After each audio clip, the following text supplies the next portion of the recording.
Sejam bem-vindos ao primeiro encontro do Saúde Fora de Série, muito além das expectativas. Começando efetivamente aqui, eu vou mostrar um pouquinho para vocês de o que está adoecendo as pessoas e o que está matando as pessoas, não só no Brasil, mas no mundo, e isso é muito importante. As principais causas de morte no mundo, segundo a Organização Mundial da Saúde, diante de todos os levantamentos, e esse é um levantamento de 2019 e 2020, então é recente, é o último levantamento que nós temos, as principais causas de morte do mundo são essas que vocês estão vendo aí na tela: coronarianas, acidentes vasculares cerebrais, doenças pulmonares obstrutivas crônicas, infecções das vias respiratórias, Alzheimer e outras demências, câncer de pulmão, diabetes mellitus, acidentes de trânsito, doenças diarreicas e tuberculose. Ah tá, mas aí eu pergunto para você, mas isso daí é um levantamento, é um índice e tudo bem, agora a gente já sabe do que as pessoas estão morrendo. Mas para uma pessoa mais observadora, uma pesquisadora, quando ela olha para isso, desse gráfico que nós temos apresentado aqui, nós podemos tirar muitas outras informações. E que informações são essas, né? E é isso que a gente vai ver. Desse gráfico surge que 7 dessas 10 principais doenças são causadas por doenças crônicas não transmissíveis. Mas afinal, o que são essas doenças crônicas não transmissíveis? São doenças que a gente não pega através do ar de um para outro, que a gente não pega em contaminações. São doenças causadas por outros fatores, como por exemplo, o estilo de vida, a sua alimentação, a forma com a qual você vive. São doenças crônicas, isso significa que elas começam e se desenvolvem por um grande tempo até que elas apareçam. 7 das principais causas de morte no mundo são doenças que se desenvolvem ao longo da vida, que as pessoas desenvolvem ao longo da vida por conta principalmente dos estilos de vida e da alimentação. E isso é muito importante. Eu quero que vocês vão guardando aí esses dados para que a gente possa depois fechar todo esse quebra-cabeça. Vocês vão entender por quê. Olhando para aquele gráfico inicial, a gente percebe que o número de mortes por doenças cardíacas aumentou em mais de 2 milhões. Ou seja, nós tivemos aí um salto para quase 9 milhões em 2019. Pegando os índices e comparando, nós percebemos a explosão de doenças coronarianas. Isso é muito, muito sério. E que também a doença de Alzheimer e outras formas de demência estão entre as 10 principais causas de morte em todo o mundo, ocupando aqui nas Américas e na Europa o 3º lugar do mundo. Então temos aí um aumento considerável das demências, né? Então a gente sabe que as pessoas estão vivendo mais, a gente sabe pelos índices que a gente conseguiu aumentar, né, o número aí de anos que as pessoas vivem. Antigamente a previsão era hoje já está bem maior, assim, em torno de 75 anos já é a expectativa de vida das pessoas. Porém, nós vimos que as demências saltaram abruptamente. Então, como que nós estamos vivendo mais? Isso é uma pergunta que a gente precisa se fazer. Quais as formas, né, que a gente vai chegar lá na frente? Isso é muito importante. E que as mortes por diabetes aumentaram apenas 70% no mundo entre 2000 e 2019. 70% é quase que dobrar, vamos dizer assim, né? Está perto de ir para esse aumento. E desses 70% que aumentou as mortes por diabetes, 80% são os homens. E temos também que ir anotando tudo isso. Então, atenção, gente, olha, doenças coronarianas, cardíacas, diabetes, AVCs, doenças pulmonares crônicas são responsáveis por quase 100 milhões de mortes de forma coletiva e de anos de vida saudáveis que foram perdidos em 2019, comparando com o ano de 2000. Então nós temos aí simplesmente 100 milhões de anos de vidas ceifados por conta dessas doenças. Isso foi dados estatísticos, não são inventados, são compilações que eu trouxe para vocês entenderem por que eu escolhi o tema alimentação e doenças crônicas não transmissíveis. Isso é urgente, isso é um problema de saúde pública no mundo. Nós precisamos entender e saber o que fazer em relação a isso, ok? E o que a gente pode fazer? Vamos ver agora, né? Como a gente pode melhorar isso e intervir nisso daí. Iniciando, eu vou apresentar para vocês como é estruturada a nossa alimentação. Não só aqui no Brasil, eu quero dizer que esse modelo de alimentação é aplicado em todo o mundo. Em 1991, a Food and Drug Administration, que é o órgão de serviço de saúde e social dos Estados Unidos, desenvolveu aí esse modelo de alimentação que seria o adequado, que seria o ideal para trazer para todos nós mais saúde. Então, foi baseado nisso, nos estudos que eles fizeram, eles desenvolveram essa que a gente chama de pirâmide alimentar. E isso ele está vigente, é diretriz até hoje. Vocês podem pesquisar, vocês vão encontrar aí nos livros escolares dos filhos de vocês essa informação. E tudo o que se diz respeito de prescrição alimentar é baseado nessa divisão. Então, olhando aqui para ela, nós vamos vendo que 50%, 55%, ou seja, um pouco mais que a metade, a base dessa pirâmide, essa parte de baixo da pirâmide, ela é formada por carboidratos. Esses carboidratos formam a base da pirâmide. O que são esses carboidratos? Esses carboidratos são os conhecidos farináceos, os pães integrais, não só os pães de farinha de trigo normal, os integrais também. Os biscoitos, os macarrões, arroz, batata, milho, mandioca, tudo que é amido, tudo que é essa parte de farináceo é incluído, e grãos integrais também, o trigo, tudo é incluído nessa primeira base da pirâmide. E aí, segundo esse estudo, que é essa diretriz, que inclusive está no Ministério da Saúde, no Guia Alimentar para a População Brasileira, é essa pirâmide, é essa diretriz. Fala que você tem que se alimentar diariamente, 55% do que você come tem que ser isso daí. E depois você tem aí uma pequena faixa que fala assim, inclui os vegetais, as leguminosas, sobe mais um pouquinho, vai estreitando e você vai ficando cada vez com menos proporção. 15% é proteína, então aí você vai ter carne, feijão, ovos, leite, as oleaginosas, os queijos, os iogurtes. E lá em cima você vai ter que você precisa consumir as gorduras e açúcares, 30% é essa quantidade que eles balancearam para que você tenha uma alimentação saudável. Então, teoricamente, se você seguir essa diretriz e colocar essas porcentagens aproximadas em porções na sua alimentação, você vai ter uma saúde muito boa. Então, vamos lá. Como 55% do que a gente come tem que vir dessa base da pirâmide alimentar, nós vamos colocar o nosso olhar nela, porque ela é a mais significativa, representa mais da metade. Então vamos olhar aí, vamos olhar para os carboidratos e entender o que são os carboidratos na nossa vida. Os carboidratos são esses macronutrientes que eu mostrei ali atrás na base da pirâmide e eles têm uma função: fornecer energia para o nosso organismo, para o nosso metabolismo. E o que é essa energia?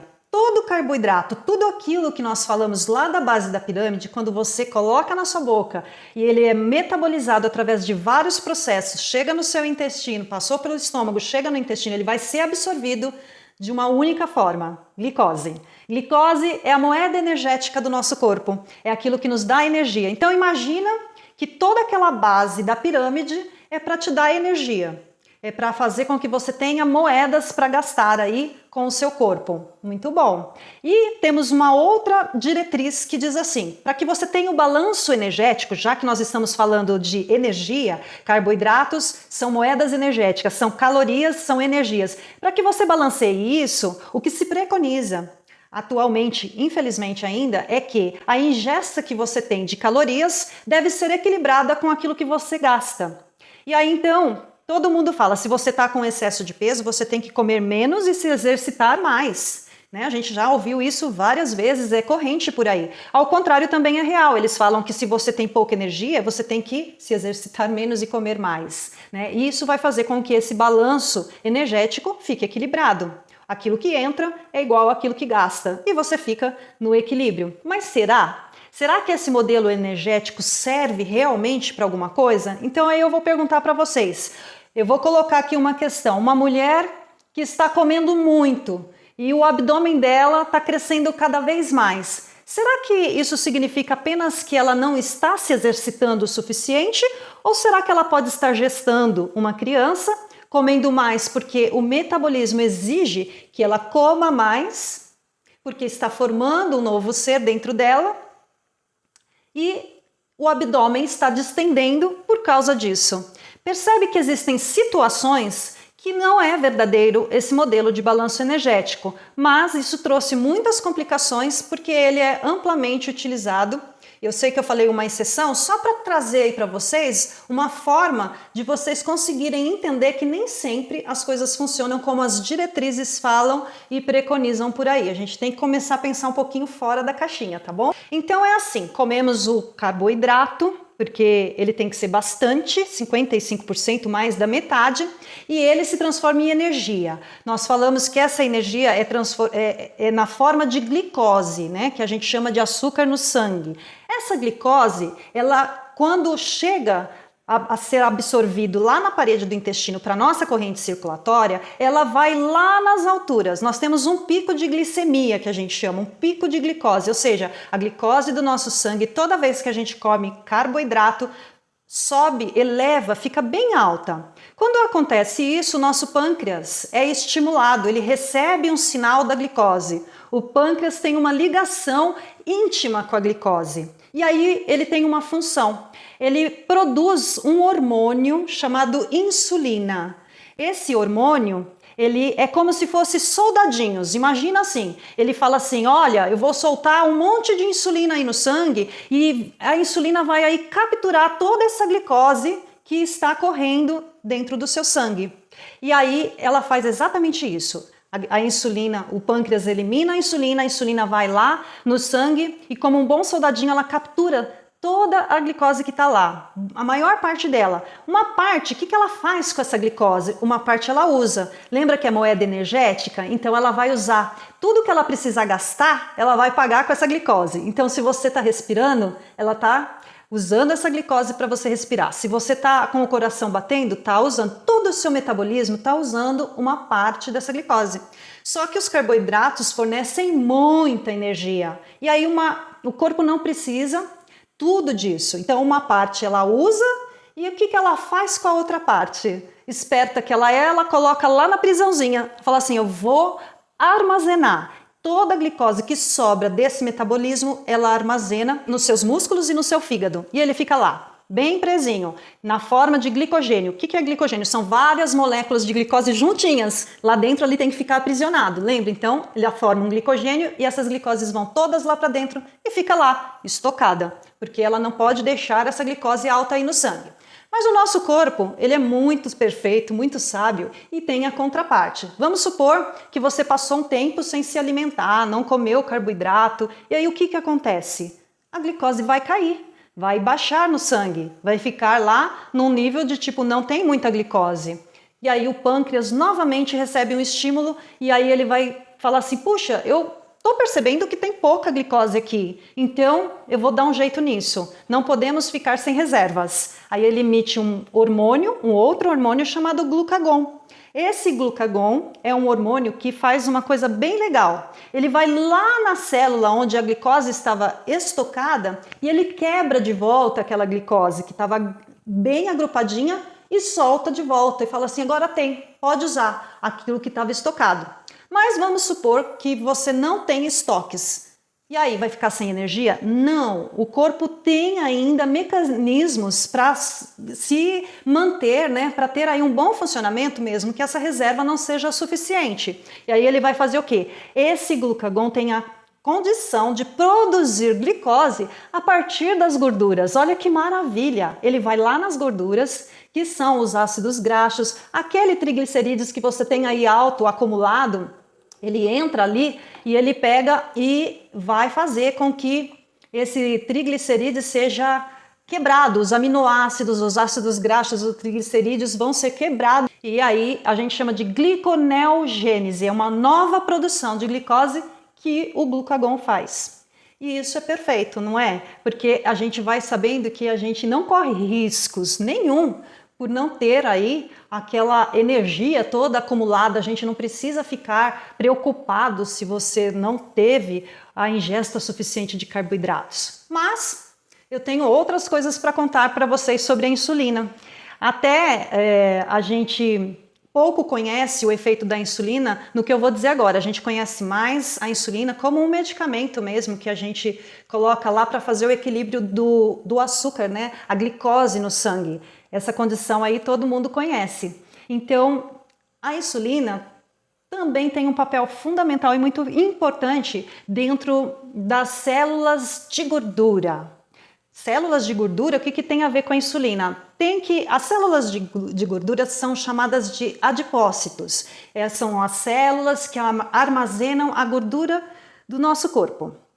E quem faz esse armazenamento?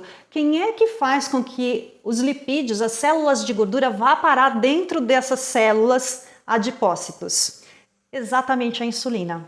A insulina, ela tem uma função hormonal não só em cima da glicose, mas também em cima da gordura. Ela faz com que essa gordura entre dentro da célula e ela evita que essa gordura saia de dentro da célula. Ela bloqueia ela lá dentro.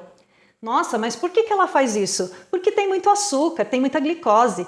A gordura é muito difícil de ser utilizada como energia. Então todo o corpo vai precisar do caminho mais fácil, óbvio. Mas nem sempre o caminho mais rápido e mais fácil é o melhor. De qualquer forma, nós somos flex, né? Nós temos dois combustíveis, nós podemos usar gordura ou glicose. Então a insulina age sobre esses dois componentes, sobre a glicose, capturando e armazenando, e também sobre a gordura, capturando e bloqueando a saída dela de dentro do adipócito.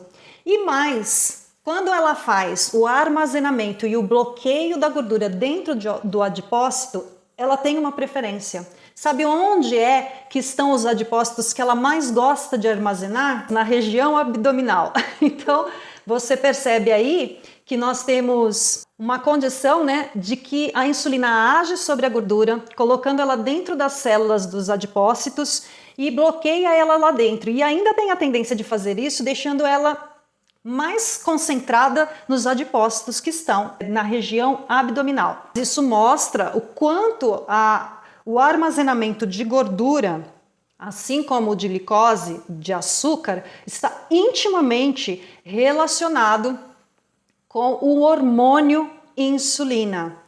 Bom, então nós chegamos à conclusão que um dos principais fatores que forma o balanço energético do nosso corpo é o hormônio, é hormonal. Muitas vezes não tem absolutamente nada a ver apenas com o que você come e quanto você se exercita.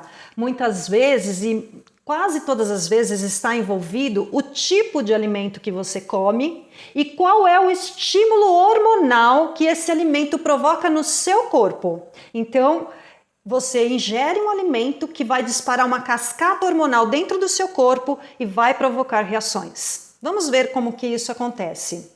Então, nós já entendemos aqui que quando nós ingerimos esses carboidratos, eles são absorvidos como glicose e quando temos glicose no sangue, o pâncreas manda insulina e a insulina aumenta exponencialmente no nosso sangue, certo? Ok, até aí tudo bem, foi o que a gente viu até agora, um resumão.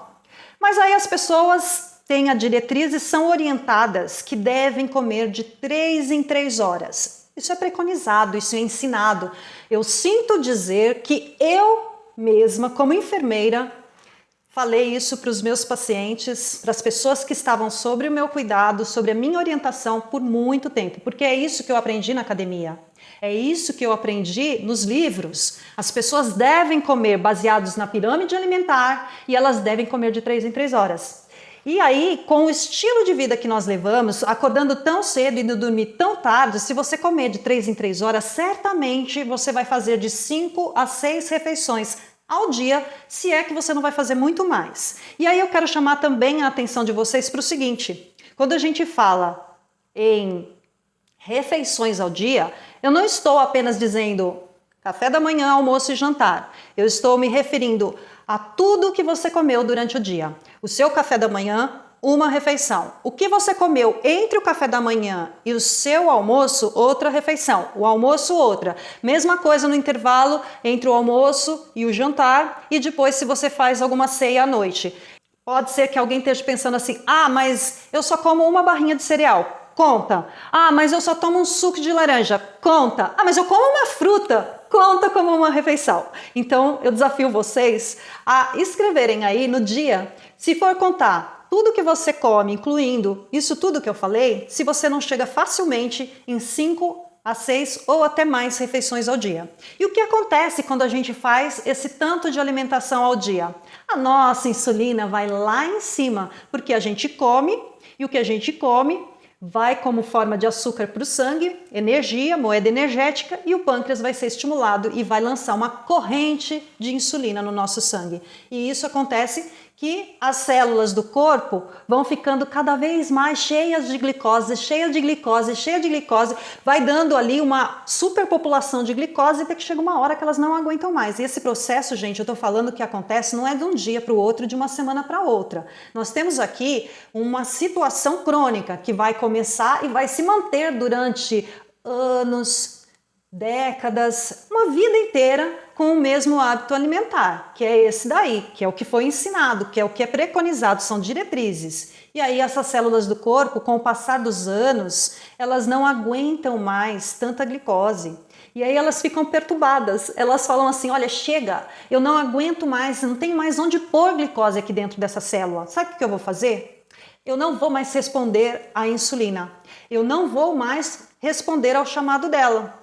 E aí a insulina, que precisa agir, ser gasta ali nessa comunicação, bate na porta da célula e a célula não abre a porta. E a insulina fica ali no sangue, porque a glicose não vai sair do sangue e a função dela é tirar a glicose do sangue. Então ela fica ali correndo atrás da glicose e vai ficando cada vez mais insulina dentro do sangue e a célula vai ficando cada vez mais resistente a essa insulina, porque ela não suporta mais. Quando a insulina fica muito alta no sangue por muito tempo, se mantendo continuamente assim, é desenvolvido uma resistência à insulina pela célula e essa condição é chamada de pré-diabetes. E eu quero chamar a atenção de todos vocês que entre o pré-diabetes e a diabetes tipo 2 não existe diferença. A única coisa que a gente pode marcar como diferencial é o tempo. Você sair de pré-diabetes para diabetes tipo 2 não vai mudar muito as condições metabólicas, mas vai mudar bastante o tempo. Pré-diabetes é o início do diabetes e diabetes é ele em si. Então, o que determina é o tempo. E há ainda a condição de você interromper essa cascata enquanto você ainda está em pré. Então, até mesmo quando está em diabetes, existe a reversão, mas aí é um caso mais específico que não é divulgado e que é preciso de um acompanhamento intenso. Mas vamos ficar aqui, no entendimento geral. Bom, quais são os sinais que eu posso ter, que eu estou tendo aí esse monte de insulina no meu sangue? Eu posso ter, em primeiro lugar, começou a ter sobrepeso, sabe? Assim, tipo, eu comecei a ter um sobrepeso e eu não consigo mais perder esse sobrepeso. Eu faço de tudo, mas o sobrepeso mantém, ele persiste. É um sinal. Obesidade é um super sinal que você pode estar aí com uma enxurrada de insulina no seu sangue. O sedentarismo, o consumo dos próprios carboidratos. Então eu tenho uma alimentação, eu não sinto nada, mas eu sei que a minha alimentação é 55%, se não muito mais. Hoje em dia a gente ultrapassa isso exponencialmente. A gente tem muitas pessoas que só se alimentam com carboidratos, que são todos produtos derivados aí de amido, farináceos, Fome intensa e frequente. Então come, mas está com fome. Come, continua com fome. Esse é um grande sinal de que tem muita insulina lá correndo no seu sangue. E aquele desejo de comer doce e açúcar? Você tá ali, já acabou de fazer uma super refeição saudável, mas você fala assim, tá faltando alguma coisinha. Não sei o que é, mas essa coisinha nunca é um brócolis e uma cenoura, A gente sempre quer alguma coisinha mais, um docinho, uma coisinha ali que é diferente. Ansiedade, irritabilidade, pânico, então cansaço excessivo, a pessoa dorme, uma noite de sono, já acorda cansada, continua cansada e vai dormir cansada. Pode ser um sinal. Tudo isso pode ser sinais importantes, não estou dizendo que é o único, mas pode ser sinais de hiperinsulinemia. Falta de foco ou motivação, muitas pessoas Elas reclamam disso. E aí, às vezes, ela não sabe, mas a alimentação dela tá fazendo com que a insulina dela fique muito alta e ela começa a desenvolver aí toda essa cascata hormonal que vai trazer falta de foco ou motivação. E num nível mais avançado, existem pessoas que começam a desenvolver a palpitação cardíaca, confusão mental, e eu não coloquei aí, mas pode chegar até desmaio, porque nessa última fase, essa mais avançada, a pessoa já entra num estado de hipoglicemia e aí ela pode sim ter até a síncrome, um apagão e ela desmaia. Vai ver, estava com hipoglicemia. Estava com hipoglicemia porque tinha muita insulina no sangue e de repente o corpo deu lá a sua pane. Então, tudo isso são sinais. Agora, quando essa insulina está aumentada no sangue, quais são as doenças que eu posso desenvolver apenas por ela estar elevada no meu sangue? Eu não estou falando aqui que você já chegou na diabetes, isso é muito importante. Tem muita gente que pode estar aí pensando e se perguntando: ah, mas eu não sou diabético, eu não tenho pré-diabetes, então isso não é para mim. Eu estou falando de todos nós. Nós estamos expostos pela nossa alimentação moderna, pelo tipo de alimentação que nós temos. As doenças que a gente pode desenvolver são doenças cardíacas. Alguma semelhança com o topo daquelas 10 principais causas de morte e doenças crônicas lá que eu mostrei no início? Doenças cardíacas são provocadas em grande maioria por excesso de insulina na corrente sanguínea. Doenças hepáticas não alcoólicas, ou seja, aquela gordura no fígado, né, que tudo começa ali, né, a gente chama de gordura no fígado, mas é esteatose hepática. Mulheres, ovários policísticos, crescimento de pelos, isso anormais, isso pode estar relacionado com o excesso de insulina. Então, vai vendo quanta coisa pode estar escondida a hiperinsulinemia por detrás. A própria diabetes tipo 2 é uma doença associada à insulina alta no sangue. O aumento da ureia, né? Então, nós temos aí a hiperuricemia, que para quem não sabe, vira gota, né? A gente tem aí muitos pacientes que sofrem com a gota e vem daí, dessa condição, começa tudo lá com a insulina elevada. As doenças renais crônicas também, uma boa parte está associada à condição de insulina.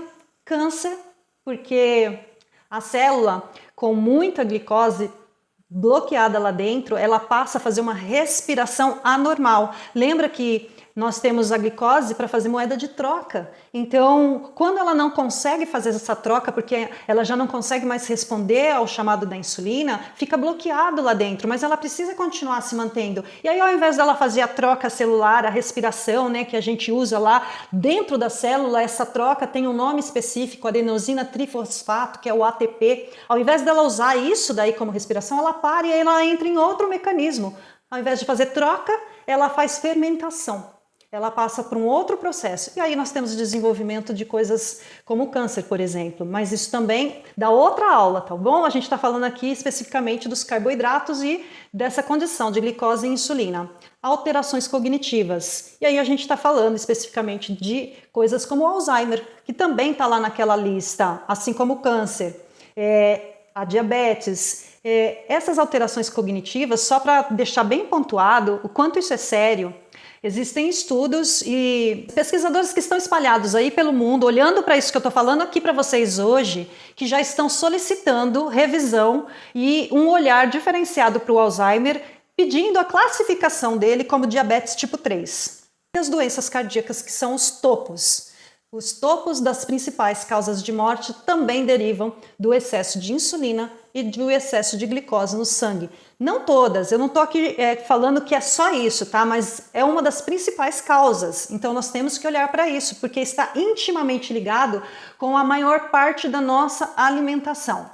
E aí, com aquela pirâmide, com tudo isso acontecendo, nós chegamos a números como esse. No mundo nós temos 537 milhões de adultos diabéticos. E aí alguém pode me questionar dizendo assim, mas existem muitas pessoas que têm diabetes tipo 1, né? Então, não conta, porque já nasceram assim. Realmente existem pessoas, mas são só 10% das pessoas diabéticas que são do tipo 1. O restante todo desenvolveram, são doenças crônicas não transmissíveis, ou seja, desenvolveram devido à forma de alimentação, aos fatores e estímulos externos. Isso são dados da Federação Internacional de Diabetes. Olha a gravidade disso. E no Brasil, nós temos 16,8 milhões de diabéticos. Só que desses 16,8 milhões de diabéticos, não conta. É dizer para vocês agora aqui nesse momento que 50% da nossa população do Brasil não sabe que tem a doença. E isso é muito sério.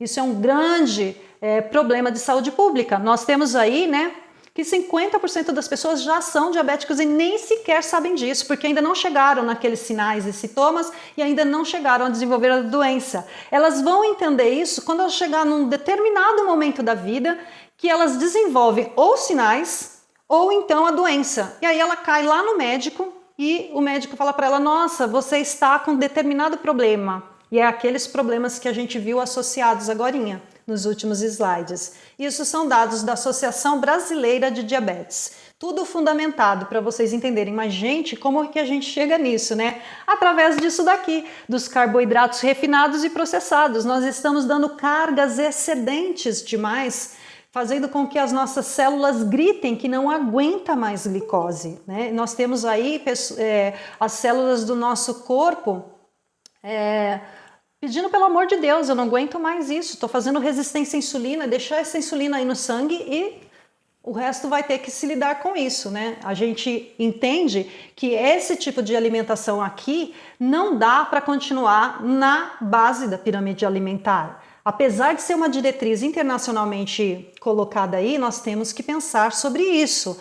Ou você pensa, ou você continua engrossando esses dados. Temos que mudar isso. É isso que nós viemos conversar aqui. Como fazer efetivamente para conseguir bloquear essa cascata e não fazer parte desse número. E é um trabalho de formiguinha. É isso que eu estou fazendo aqui hoje com vocês, um trabalho de formiguinha. E tem mais. Tudo isso que eu falei não é para quem é diabético. Pode parecer que é uma palestra de diabético, mas não é. Isso é uma palestra para todos nós. E quem é diabético, eu diria mais. Esses carboidratos refinados que nós vimos, a glicose que aumenta no sangue, isso tudo, glicose, se a pessoa já for diabético, isso é uma equação direta de amputação e cegueira. O diabético que tem a glicose na sua dieta, ele só tem um caminho. Eu trabalhei na ala vascular do Hospital Heliópolis. Gente, eu não quero contar aqui a experiência que é, mas a pessoa chega lá para amputar a pontinha do dedão do pé. Depois ela volta dali um tempinho e ela amputa o meio do dedão. Depois ela vai para a base. Depois ela chega lá, ela tem que amputar todos os dedos, fica lá com um pedaço do pé. Depois ela volta, ela é amputada no tornozelo e aí ela vai segmentando, ela vai sendo cortada viva. É isso que acontece quando o diabético tem acesso à glicose diretamente na sua dieta. E aí a orientação é coma de 3 em 3 horas. A orientação é, olha, você faz assim. Já que você tem diabetes, você vai lá, come 3 bolachinhas de água e sal no café da manhã com um chazinho. Aí o diabético vai e come essas 3 bolachinhas de água e sal achando que isso é inocente. E se isso é inocente, ele repete no lanche da manhã, ele repete no lanche da tarde na hora que ele vai dormir, porque é isso que foi orientado. E aí essa bolachinha de água e sal é glicose pura, é carboidrato, ela vai para digestão, vai para a parede do intestino e é a glicose que entra direto para o diabético. Aí já é um caso mais grave, mas todos nós estamos expostos em menor ou maior grau, porque claro, cada organismo é diferente, mas essa condição pode estar perto de todos nós. Inclusive pelos dados que nós vimos, nós temos que admitir, nós estamos expostos a isso.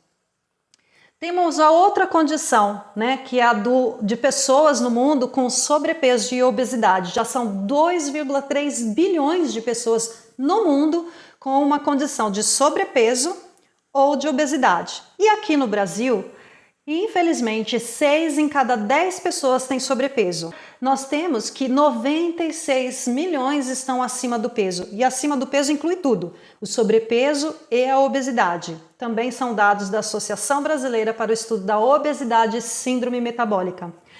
Meu Deus, né? E aí, todo mundo já se deparou com isso daqui. Alguém que olha o prato do outro, ou que vê alguém comendo, ou já falaram isso para você, né? O que é pior. Para de comer gordura.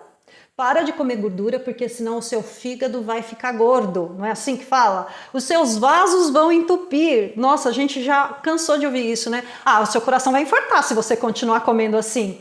Ou você vai engordar. É essa fala corrente, não é mesmo? E aí eu tenho que falar sobre alguns desses itens aqui para vocês. Vamos começar com o fígado, que ele vai ficar gordo. Será que se você comer gordura, o seu fígado vai ficar gordo? Então eu vou dizer aqui para você, não. Se você comer gordura, não. Porque gordura no fígado, gente, não tem absolutamente nada a ver com a gordura da sua dieta. E aqui nós estamos falando de gorduras boas, né? Que eu tenho que fazer esse parêntese, porque senão generaliza tudo quanto é gordura. E aqui eu estou partindo do princípio que todo mundo aqui já sabe que óleo vegetal hidrogenado, aquele que a gente compra na garrafa PET, seja de girassol, de canola, seja de milho, de soja, todos esses óleos, independente de qual marca, isso não é uma gordura boa. E a margarina, que também é feito disso. Margarina e óleo vegetal hidrogenado, eles não devem estar aí na sua casa. E se você tem, por acaso, ainda esse tipo de óleo aí, quando terminar essa palestra, você tem que pegar e jogar no lixo.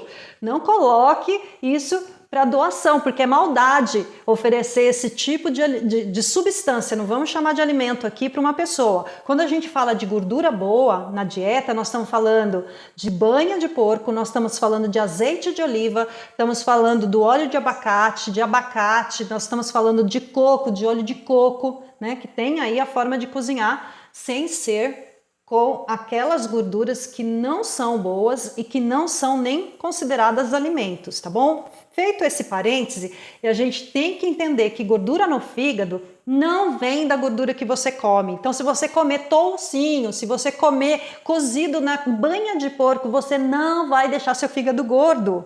Nossa, né? Isso aí é muito revolucionário. Não vai, porque o seu fígado só vai ficar gordo através de duas substâncias. Uma delas se chama etanol e a outra se chama frutose. Então, ou ele desenvolve esteatose, que é a gordura, através do etanol ou através da frutose. Ah, mas eu também... A frutose vem da fruta? Como assim, né? A frutose vem da fruta, é exatamente isso. Porém, esse açúcar que você tem aí na sua mesa, no seu açucareiro, aquele açúcar que a gente chama açúcar de adição, que adoça o cafezinho 3 vezes por dia, que adoça o suco que você toma no almoço e no jantar, todo esse açúcar, a gente chama de sacarose, ele é composto 50% de glicose e 50% de frutose. Então, a cada colherzinha que você põe dele, você está mandando frutose para dentro do seu corpo, aquela cascata toda que a gente viu já disparou, tanto pela glicose e agora pela frutose que vai lá direto para o seu fígado. E aí sim, o seu fígado vai ficar gordo. E a frutose, ela vem escondida dentro de todos os alimentos que a gente encontra dentro do supermercado. E ela vem com um nome bonitinho até, xarope de milho, né? Porque, olha só, xarope todo mundo quer, cura tudo, né? E milho, né? Quer coisa mais natural? Xarope de milho é frutose. Agora eu desafio você pegar o milho e fazer ele virar gordura. Vamos ver se você consegue algum processo dentro da sua casa que transforme uma coisa na outra, assim como a soja, assim como a canola. Não vai conseguir, por um simples motivo, precisa de 13 processos físico-químicos para transformar esses produtos em óleo vegetal hidrogenado. Petróleo vai relacionado no refinamento desses óleos. Então, isso não é alimento, é uma coisa que não existe na natureza e que se você sentisse, antes deles tirarem o cheiro, se você sentisse o cheiro, jamais você colocaria na boca. E isso está dentro de produtos dos mais variados, como barrinhas de cereais, cereais matinais, aquele cereal... Ai, gente, não pode falar o nome, biscoito, bolo, suco de caixinha, refrigerante, tudo isso está riquíssimo em frutose. E aí o seu fígado fica gordo, eles vão falar para você, para de comer gordura. Vamos em frente. Então, olha só, temos uma outra informação que eu preciso de dizer, que é a segunda daquela linha lá, né? Olha, seus vasos vão entupir se você comer gordura, mas será? E aí eu vou contar para você, o que faz os seus vasos entupirem é o excesso de glicose no sangue, porque ele vai degradar uma substância que se chama óxido nítrico. Esse óxido nítrico, para vocês entenderem bem rapidinho, ele faz parte da parede dos seus vasos sanguíneos. Então, lá na paredinha, a gente chama essa parede de endotélio vascular. Existe essa substância e a função dela é fazer com que essa paredinha fique bem relaxadinha, ela fica bem suave, ela fica flex. Então, quando o sangue é bombeado pelo coração nos vasos sanguíneos, ela está sob ação desse óxido nítrico e ele relaxa. Aí, quando ela relaxa, o sangue passa bem suave por ali. E aí tá tudo bem. Só que vem o excesso de glicose no sangue e aí ele degrada esse óxido nítrico da parede do endotélio. E aí esse endotélio fica rígido, ele endurece. Quando o sangue é bombeado, ao invés desse endotélio relaxar, ele ficou duro, o sangue bate nessa parede. Bate, bate, bate, bate. E água mole em pedra dura, tanto bate até que fura e vai fazer lesões, vai fazer inflamação. E num grau mais profundo, ele pode até romper um vaso. Mas a gente sabe que dependendo do vaso que ele rompe, a gente não tem a mínima chance, né? Então, nem de ser socorrido. Mas normalmente o que acontece é que de tanto lesionar esse vaso, que já está sob a ação dessa glicose elevada no sangue e que já não tem mais esse óxido nítrico atuando como deveria no endotélio, o que acontece são pequenas fissuras iniciais, inflamações. E o corpo muito sábio, ele sabe aonde isso vai chegar. Ele sabe que se ali romper, ele não tem mais chance. Então o que ele faz? Inteligentemente, ele manda uma substância que vai ali para aquela parede e vai fechar aquela rachadura. Como uma parede que caiu o reboco. Aí o que você faz? Você vai lá, passa massa corrida, dá uma lixadinha e você fecha aquele pedaço. E essa substância, gente, se chama colesterol. E aí todo mundo acha que o colesterol é o vilão, porque o colesterol vai entupir os seus vasos sanguíneos. Bom, pode ser que de tanto bater ali, de tanto aquilo persistir, porque ele vai lá, tampa. Aí a glicose continua elevada, você continua comendo carboidrato, lesiona de novo, ele vai lá, tampa, vai lá, tampa, vai lá, tampa. Uma hora de tanto crescer essa parede do endotélio, porque é dentro da parede que acontece isso, ao contrário do que a gente pensa que cresce para dentro do vaso, é dentro da parede que acontece esse processo. E aí, de tanto acontecer isso, pode acontecer sim de interromper o fluxo sanguíneo. Mas a gente tem que entender que não é o colesterol o vilão. O que está por detrás disso, o que faz o colesterol ir lá, é a glicose elevada no sangue. E a fonte de glicose elevada no sangue é uma só, é a sua dieta, é aquilo que você come, é aquela base da pirâmide. Percebem como vai fechando?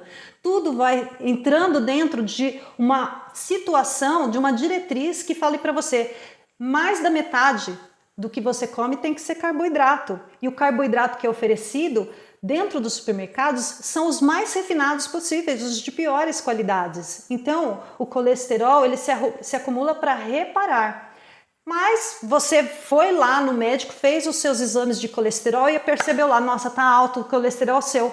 Mas não se preocupa, temos um jeito de consertar isso. E qual que é esse jeito? Olha, só para vocês verem antes de falar do jeito de consertar, essa é uma foto do endotélio vascular sendo parcialmente rebocado pelo colesterol, tá bom? Mas vamos lá, qual que é o jeito que é oferecido para vocês, ou para quem, né, tô falando vocês no geral, né, mas para todos nós que temos o colesterol elevado. Bom, nesses níveis do seu colesterol você tem que tomar estatina. A simvastatina, atorvastatina, lovastatina, pravastatina, rosuvastatina, e ela vem no nome, todas essas estatinas têm nomes comerciais, então pode ser que você conheça como Zocor, Vitorin, Zetsin, Crestor, Vivacor, Lipitor, Citalopor, né? Todas elas têm um nome comercial. E as estatinas vão diminuir o seu colesterol, porém, tem um problema. As estatinas, elas têm aí um problema de efeitos colaterais, que lá quando eles lançaram, ninguém nem sabia que isso era possível. E, infelizmente, hoje já até a ciência reconheceu, né, os malefícios que a estatina causa. E eles falam assim, não, a gente controla isso, a gente dá um jeito. E um primeiro efeito colateral da estatina é elevar a glicose no sangue. Bom, se você estava aqui bem ligado no que eu estava falando, a causa da lesão, a causa da fissura, de fazer com que o colesterol vá para lá e acabe crescendo essa parede do vaso, é justamente a glicose elevada. E aí eles te dão um remédio que faz o quê? Eleva ainda mais a sua glicose. Isso não tem muito sentido, não é mesmo? Deu para perceber aí que vai abaixar o colesterol, vai fazer com que ele fique menos ativo, pior ainda, né? Porque a glicose vai elevar ainda mais, ou seja, as chances de lesão vão piorar. Outro problema muito importante e conhecido já das estatinas são os problemas de memória. A pessoa começa a tomar a estatina, daí ela começa a ficar esquecida. Ela começa a ter crises de esquecimentos, falhas de memória e, por fim, e não menos importante, as síndromes musculares referentes às estatinas, que são fraquezas e dores na musculatura geral do corpo. Então a pessoa fica realmente muito debilitada. Quem tiver mais interesse em relação a esse assunto das estatinas, tem um site do spacedoctor.com. É um médico da NASA que ele estava apto a fazer um trabalho, uma missão aí, né, lá no passado, e aí ele foi reprovado no exame médico por causa justamente do colesterol dele. E aí então ele foi receitado para as estatinas, lá naquela época que as estatinas surgiram. E ele teve todos os problemas, começou a perder a força, teve dores musculares intensas, começou a apresentar problemas de memórias, e aí eles falaram que ele estava com esclerose lateral amiotrófica, por causa das dores e da fraqueza muscular, ou seja, de um médico ativo ele passou a andar com andador e foi progressivo, ficando na cama, um horror. E ele fez o relato, ele começou ele próprio a estudar as causas de que ele não se conformou que ele tinha esclerose lateral amiotrófica, que perde todos os movimentos do corpo, né, a ela, e aí ele foi buscar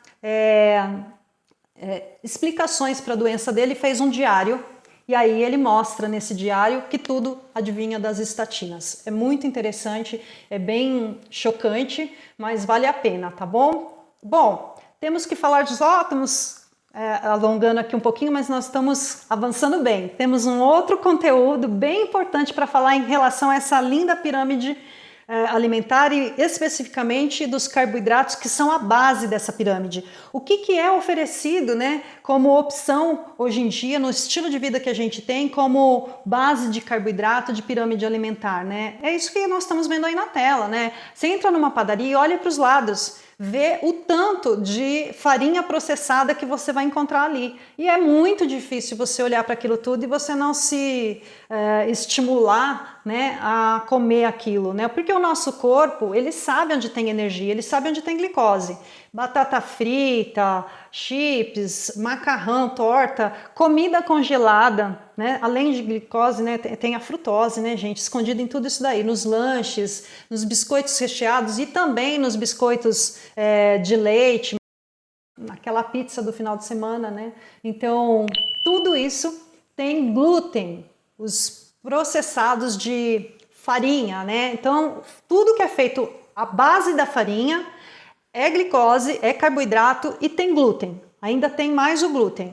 E esse glúten tem uma ação em cima da parede do nosso intestino. Isso aqui dá outra palestra só para falar do glúten, que é maravilhosa. E a gente vai entender que o glúten faz estragos na nossa vida, né? Então, a gente não entende porque hoje em dia tem tantas doenças, né, que a gente não consegue entender de onde vem, mas vem daí. Para você ter uma ideia, e se antes que alguém fale assim, mas olha, desde que o mundo é mundo, todo mundo come pão.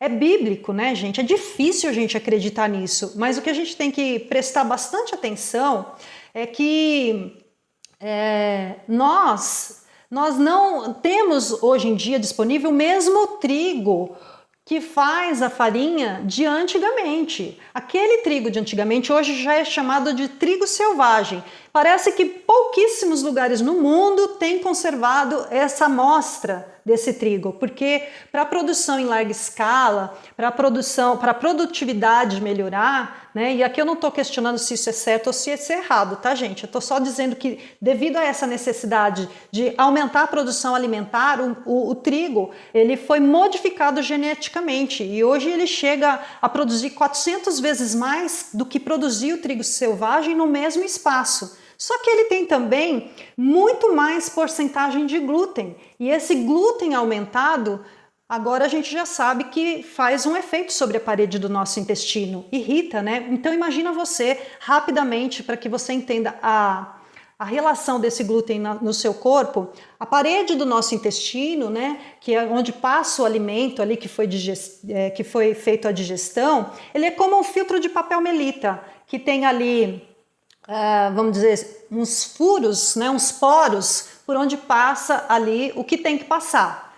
Mas o que não tem que passar, que é o pó, fica retido, né? Então é igualzinho para você fazer uma analogia e entender. E aí, quando a gente consome excesso de farinha, excesso de produtos à base de farinha com excesso de glúten, esses poros, que é igual esses poros que eu falei aí, começam a sofrer lesões. Eles começam a se abrir, né? Formam junções maiores e começa a passar mais coisas do que deveria através desses poros que estão aí lesionados, estão abrindo junções e deixando passar o que não poderia. É como se fosse aquele pó para dentro do seu cafezinho, né? Então, só que as coisas que passam da parede do intestino para dentro da circulação são toxinas, são proteínas que não foram digeridas e que não podem passar porque o seu corpo não vai saber o que fazer com isso. E tem também as paredes celulares de bactérias. Então imagina você que o tempo todo nós estamos ingerindo coisas que não devemos, né? Só que o corpo dá conta disso. Ele tem ali na saliva, no nosso suco gástrico, as enzimas, né? Os caldinhos que eu costumo dizer que o corpo despeja ali, muitas coisas que vão neutralizar a ação desses invasores.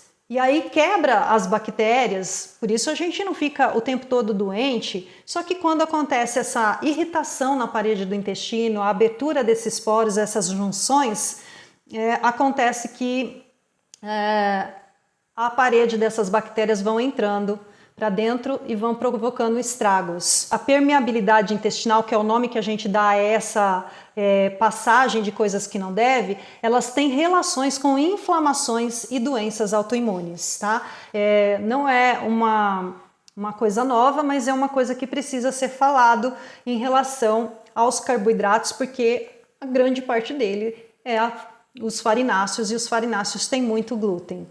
Então a gente pensa assim, puxa, tudo isso a partir de uma base, nós olhamos aqui só para a base da pirâmide alimentar, para essa diretriz.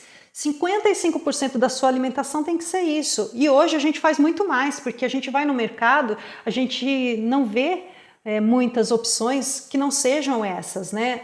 Aquela parte da quitanda lá do mercado é pequenininho, né? Você vê lá qual que é a proporção que você tem em relação às outras coisas, né? E aí vem a pergunta, como que eu posso fazer? O que eu posso fazer para melhorar isso tudo? Por onde eu começo, né? E aí que a gente vou dar algumas dicas aqui que é para que você saia daqui pensando sobre isso, entendendo um pouquinho o que está por trás de tudo isso é muito mais do que simplesmente uma fraqueza de você falar assim, eu não consigo parar de comer, né? Essa também é uma outra palestra que eu quero fazer mais para frente, onde eu vou mostrar para vocês que não é fraqueza, que existe todo um trabalho em cima dos alimentos para que você realmente não consiga parar de comer. Existem estudos para que faça que você vá exatamente naquilo que você não pode. Os seus hormônios estão sendo, vamos dizer assim, manipulados por esses produtos. E é muito difícil a gente sair fora disso, né? Chega a ser quase que, atualmente, chega a ser quase que cultural, né?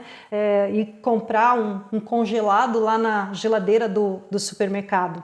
Mas a primeira dica que eu dou para vocês, que vocês podem começar a implementar aí agora na vida de vocês, é que eliminem as combinações bombásticas. E o que são essas combinações bombásticas, né? São isso que vocês estão vendo na tela. O que vocês estão vendo na tela pode se traduzir assim, gente, mas que delícia que é isso, né? Que coisa maravilhosa.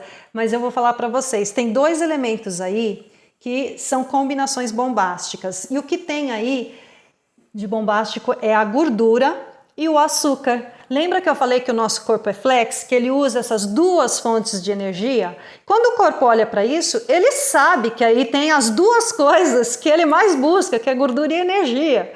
E elas estão juntas. E isso é um milagre, porque na natureza eu desafio vocês a encontrarem algum alimento que tenha gordura e açúcar junto. Ninguém vai conseguir encontrar, porque ou você encontra a gordura dentro de uma classe de alimentos, ou você encontra o açúcar. Não existe essa combinação na natureza. Essa combinação não é natural. Isso provoca efeitos bombásticos do seu corpo. E também faz parte de vários estudos e pode dar várias palestras só falando em cima disso daqui, dessa combinação.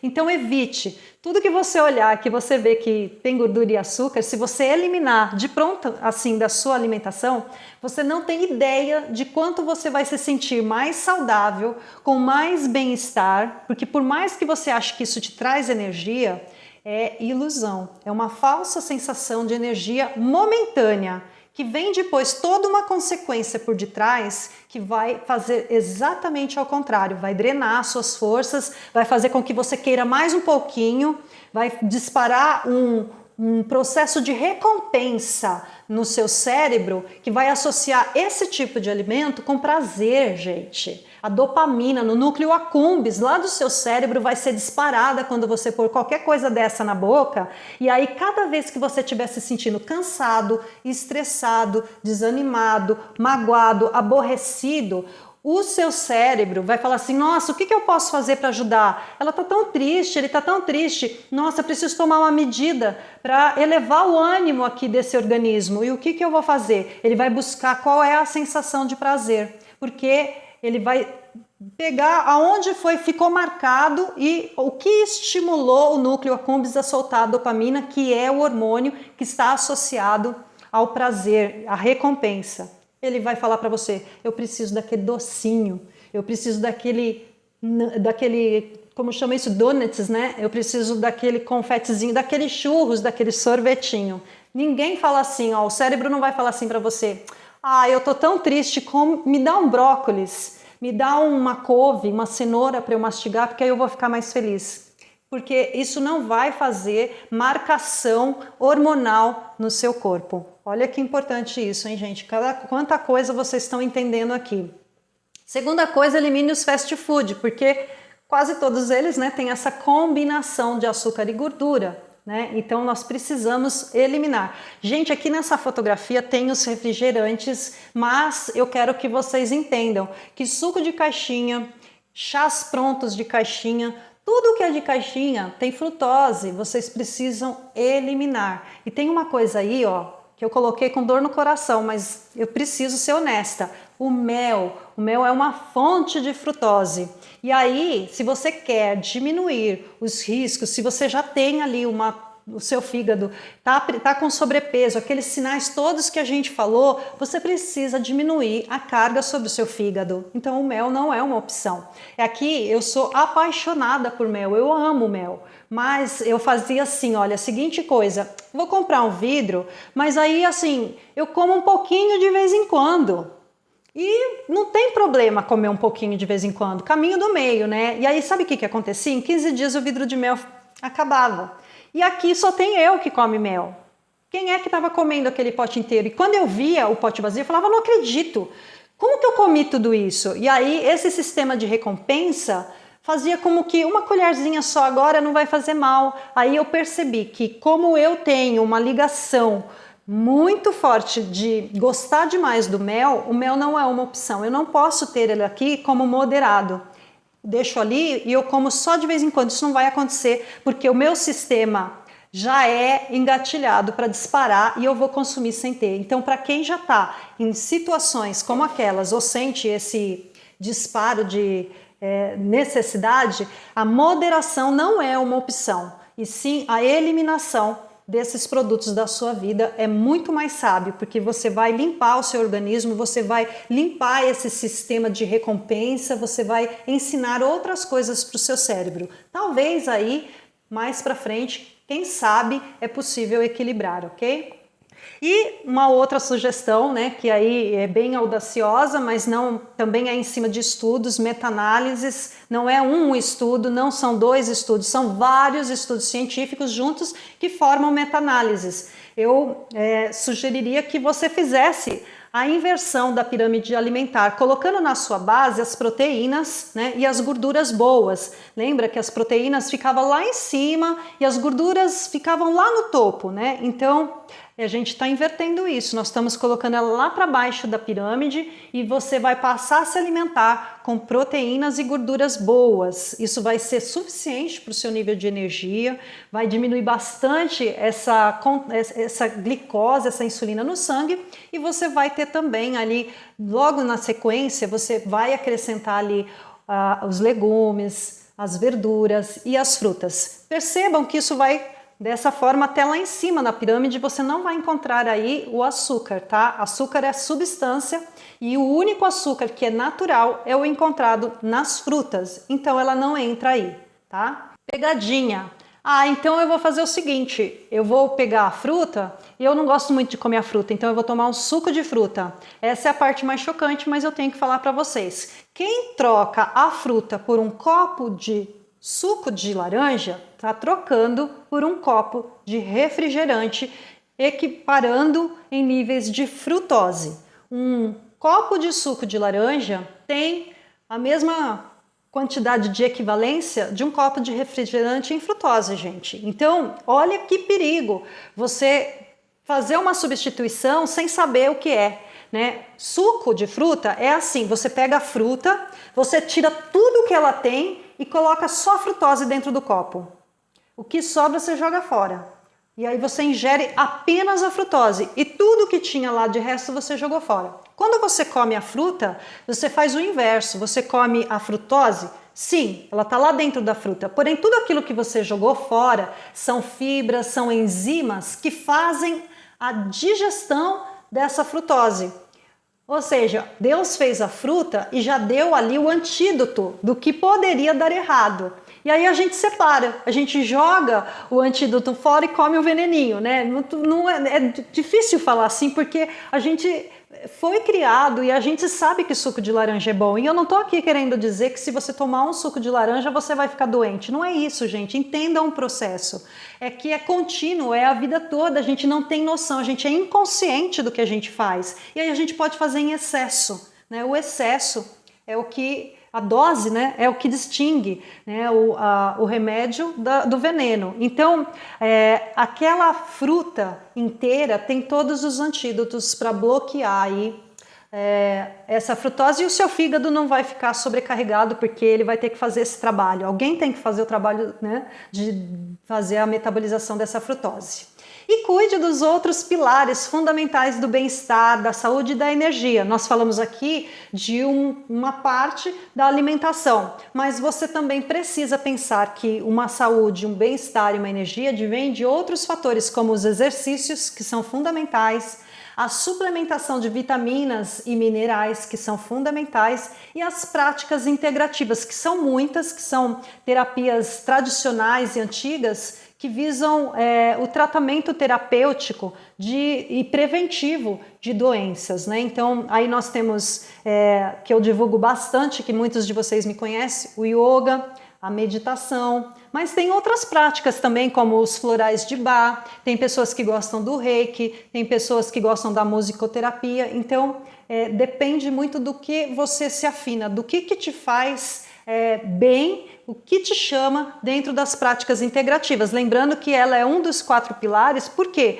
Porque a gente lida com estresse, a gente lida com ansiedade, um estilo de vida, vamos dizer assim, muito diferente do que seria considerado um estilo de vida bom e normal. Então nós precisamos dar conta de amenizar tudo isso, ok? E também quem quiser, né, quem precisar de uma ajuda extra, pode aí também se inscrever nesse novo programa que eu estou lançando aí, que é o Saúde Fora de Série, ok? Rapidamente, para encerrar a nossa palestra, eu queria dizer para vocês o que é, né, o Saúde Fora de Série.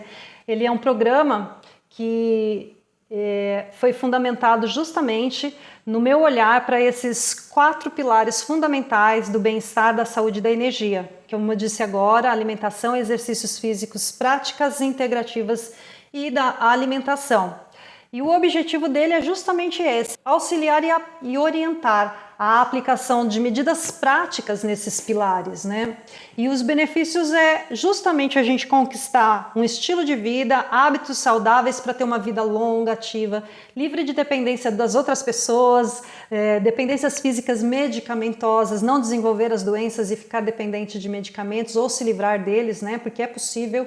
Isso é muito importante deixar bem colocado aqui. É possível reverter situações, né, de já doenças estabelecidas, como por exemplo hipertensão, colesterol, diabetes, pré-diabetes. É possível reverter com muito bem-estar, com saúde e energia, muito além das nossas expectativas atuais, que foram as que eu mostrei lá no início, né?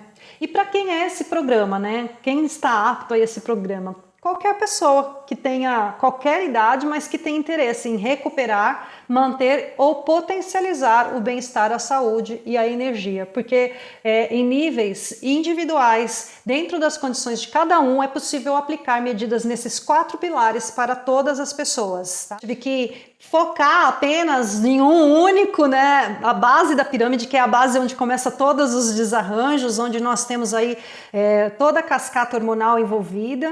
É muito sério isso, gente. Esses números, quem faz parte dos números que eu apresentei aqui somos nós. A gente tem mania de olhar para essas coisas olhando para os outros. Olha, infartou, olha, tem diabetes, e achar que é tudo fora. Mas somos nós que estamos hoje contribuindo para amanhã sermos mais um nesses números. E aqui eu falei só dos números absolutos hoje, né? Ou os números que estão vigentes hoje, agora em 2019 e 2020. Mas se eu falar para vocês do que porque é feito esse estudo, a previsão de como serão esses números em 2030 e 2045, vocês vão falar assim: é o extermínio da humanidade. Doenças crônicas não transmissíveis são doenças que a gente desenvolve praticamente, como eu falei, pelas mãos, pela boca, pelo nossa forma, nosso estilo de vida. Todos vocês já sabem como atuar, o que fazer, quais são as melhores opções e escolhas, e eu vou continuar com esse trabalho. Vou continuar com a divulgação dessas palestras que eu acho importantíssimas, porque o conhecimento é tudo para quem precisa modificar uma realidade, para quem quer avançar. Então tem muitos outros assuntos de coisas que eu estudo, que eu sei, que eu gosto e que eu sei que faz diferença na vida das pessoas e que eu quero transmitir. Então eu conto com o apoio de vocês que estão aqui hoje, não só de me acompanharem, né, de terem a paciência de me ouvirem, mas também de divulgar esse meu trabalho, levando às pessoas o conhecimento das palestras quando eu divulgar, chamando mais pessoas para isso. Quanto mais pessoas abrirem a mente, abrirem o olhar para isso, inclusive, principalmente se for profissional de saúde. Esses profissionais de saúde que estão presos no academicismo apenas. Eu não sou contra o academicismo, muito pelo contrário. Eu sou fruto dele. Foi ele que me ensinou a fisiologia humana, o tratamento, tudo. E dele eu fiz a minha profissão, né? Então é importante, sim, mas nós temos que continuar avançando nas pesquisas. O que eu percebo é que o academicismo está preso em procedimentos antigos e muito permeado de influências dos mercadores da alimentação e da indústria farmacêutica. Só para fechar isso daqui, se vocês pesquisarem quais foram as 2 indústrias que mais cresceram nas últimas décadas no mundo, vocês vão encontrar aí a alimentação e a farmacêutica. Os remédios são a mesma coisa. Tá com pressão alta? Toma um remédio e baixa a sua pressão. Aí você não está eliminando a causa que fez essa pressão subir. No caso, hoje nós vimos que pode ser a sua alimentação que está aumentando a sua glicose, que está aumentando a sua insulina e está corrompendo lá a parede do seu endotélio vascular, né? Mas a pressão está aumentando conforme esse sangue está batendo na parede da sua artéria, a sua pressão está subindo. Aí você vai lá no médico e você toma o remédio para baixar a pressão. Mas e como é que está a sua alimentação? Será que está boa? Tudo bem, todo mundo fala assim, olha, você precisa melhorar a sua alimentação, tá bom? Tá bom, então eu vou para casa. Aí eu vou fazer, sei lá, mas o meu pãozinho de manhã eu não abro mão. É difícil abrir mão do pãozinho, né? Mas o pãozinho tem a combinação bombástica, tá, gente? Não pense você que produto salgado não tem açúcar. Pãozinho vai açúcar, e açúcar e gordura Açúcar e gordura, combinação bombástica, o seu cérebro precisa disso e ele vai falar: eu preciso de um pãozinho de manhã. Muito obrigada de coração por terem me ouvido, por terem contribuído com esse meu trabalho. Eu espero também de alguma forma ter levado essa palavra para vocês e espero que isso repercuta positivamente nos pensamentos e nas atitudes do seu dia a dia. Um grande abraço e a gente se fala aí pelas comunicações. Namastê. Tchau, gente. Ai, meu Deus, meu coração.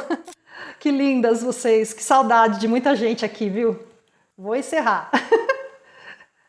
Vou encerrar, porque senão a gente não sai. Beijo.